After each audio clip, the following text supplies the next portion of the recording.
তো গাইজ আজকে আমরা সকাল সকাল উঠে রেডি হয়ে গেলাম। আমরা জানতাম না আমরা কোথায় যাচ্ছি।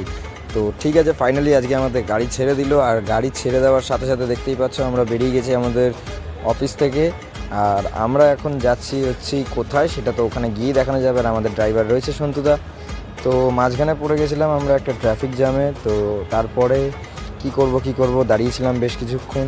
ট্রাফিক জ্যাম ছাড়ার পরে এখান থেকে আমরা আস্তে আস্তে বেরোবো। তো ফাইনালি বেরোনোর পরে আমরা চলে এসেছি অ্যাকোয়ামারিনা ওয়াটার পার্কে। আর এখানে ছিল আজকে আমাদের একটা ইভেন্টের প্রোগ্রাম। তো আমাদেরকে দিনে দিনই সেট আপ করতে হতো। তো আমরা আমাদের সেট আপ সকাল সকাল রেডি করে নিয়ে চলে এসেছি।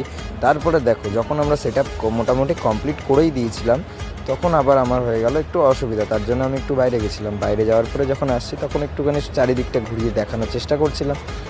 তো তারপরে দেখো কত সুন্দর লাগছে। আর সবসময় আমার এখানে আসা হয় না অবশ্য। আর ওই দেখতে পাচ্ছ যে ট্রাসের বিমগুলো দাঁড়িয়ে আছে, ওখানেই হচ্ছে আমাদের স্টেজ। ঠিক আছে, তো চলো স্টেজের এখানেও দেখানো যাক। দেখেছো আমাদের কৌশিক ভাই কাজ করছে সাউন্ডের। তো আমাদের মোটামুটি light set up and sound set up দুটোই কমপ্লিট হয়ে গেছে। আর এখন এলইডি স্ক্রিনের লোকেরা আমাদের এলইডি স্ক্রিন লাগাচ্ছে। তো ফাইনালি এইগুলো হওয়ার পরে দেখো এখন সন্ধ্যাবেলা জোশ লাগছে একটা।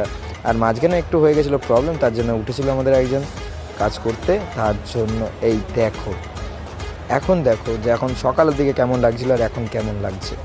আর তারপরে যখন ফাইনালি আমাদের মেগা স্টেজ যখন রেডি হয়ে গেছে, তারপরে দেখো আমাদের টোটাল সেট আপ একবারে তৈরি। তো চলো এরপরে আবার দেখা হবে অন্য কোনো ভিডিওতে। ততক্ষণের জন্য হ্যাপি জার্নি।